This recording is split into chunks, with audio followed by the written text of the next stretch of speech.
Hello guys, इस episode की starting में हमें दिखाया जाता है जो कि बाहर होता है और उसे बाहर आने का इशारा कर रहा होता है। प्रिंस लिन की तरफ देखते हैं, उसके कपड़े नीचे आ चुके होते हैं, उसके कंधे पर एक मार्क होता है। ये देखकर प्रिंस कहते हैं ये कहते हुए अपना हाथ उसकी तरफ बढ़ाते हैं, लेकिन तब तक लिन वहाँ से जा चुकी होती है। प्रिंस अपने मन में कहते हैं ये तो वेस्टर्न वालों का मार्क है। उसके बाद प्रिंस भी उस पूल से बाहर निकल जाते हैं। जनरल से हाथ पकड़कर बाहर निकालते और कहते हैं हाइनस क्या आप ठीक है। गुस्से से उन दोनों की तरफ देखने लगते हैं। वो जनरल उन दोनों की तरफ बढ़ जाता है और गुस्से में उन्हें मारते हुए कहता है तुम बेवकूफ बदजनन लड़के। लेकिन तभी शिन उनके सामने आता और कहता है जनरल हान ने ये जानबूझ करके नहीं किया, प्लीज उसे जाने दीजिए, उसे मत मारिए। और वो ये कहते हुए उसे गले लगा लेता है और उसे रोकने की कोशिश करता है। जनरल कहते हैं मुझे अपने बेटे को लेसन सिखाने दो। मिस्टर शिन आप मेरे रास्ते से हटो। ये कहते उसे धक्का दे देता है। शिन अपने मन में कहता है वो हिडन फोर्स को यूज कर रहा है, नहीं मैं इस चीज को एक्सपोज नहीं होने दे सकता कि मुझे कुंफू आता है। ये सोचते हुए जमीन पर गिर जाता है। लिन उसकी तरफ देखती है और वो गुस्से में अपने मन में कहती है तो ये मेरा पिता है। तभी जनरल अपना हाथ उस पर उठा देते हैं। लिन खुद को बचाने की कोशिश करती है। तभी प्रिंस उसके सामने आते हैं और वो कहते हैं ये बस एक छोटा सा एक्सीडेंट था जनरल,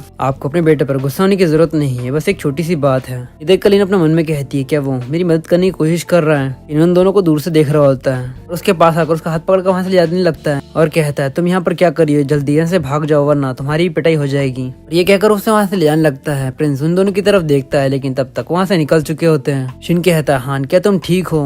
लिन कहती है बिल्कुल मैं ठीक हूँ, वो कमीने मेरे अटेंशन पाने के लायक नहीं है। तभी उसकी नजर दूसरी तरफ जाती है जहाँ पर बहुत सारे लोग होते हैं। वो एक बाजार की तरह होता है। शिन कहता है तुमने सही कहा प्रिंस, और वो तुम्हारे जनरल डैड सच में बहुत ही ज्यादा कमीने हैं, वो दोनों एक डीमन की तरह है। लेकिन लिन उसकी नहीं सुनती है और वो आगे जाने लगती है और वो खुश होते हुए कहती है एंशिएंट मार्केट मैं यहीं पर हूँ। और ये कहते हुए आगे बढ़ जाती है और आसपास की दुकानों में देखने लगती है। वो कुछ खा रही होती है और मन में कहती है इतने सालों से मैं गरीबी में जी हूँ तो आज मैं चाहती हूँ मैं खुलकर ऐश करूँ। के बाद वहाँ से चीजें खाना शुरू कर देती है। उस खाने की तरफ देखता और कहता है ये कुछ ज्यादा ही अजीब है, इसमें से कुछ ज्यादा ही अजीब स्मेल आ रही है। लिन उसे कहते हुए कहती है क्या तुमने पहले से ट्राई नहीं किया, यहाँ पर और से ट्राई करके देखो, सच में तुम्हें भी मजा आएगा। शिन कहता है नहीं नहीं नहीं इसे मेरे पास में मत लाओ वरना मैं इसे फेंक दूंगा। लिन कहती है एक बार से ट्राई तो करके देखो। और ये कहते हुए शिन को खिलाने की कोशिश करने लगती है। शिन कहता है इससे अच्छा हुआ कि कोई सांप ही मुझे काट ले। और वो दोनों मिलकर कई सारे पेटे उड़ा देते हैं। लिन कहती है तो ये अच्छा था कि नहीं। जो कि अभी भी खा रहा होता है वो कहता है हाँ। उसके चेहरे पर खाना लगा होता है। ये देख कर लिन उसके चेहरे पर से खाना हटाती है। वो कहती है लगता है तुम अपने खाने के मैनर भूल गए हो। सेशन की धड़कनें बढ़ने लगती है और उसके नाक से खून निकलने लगता है। वो कहता है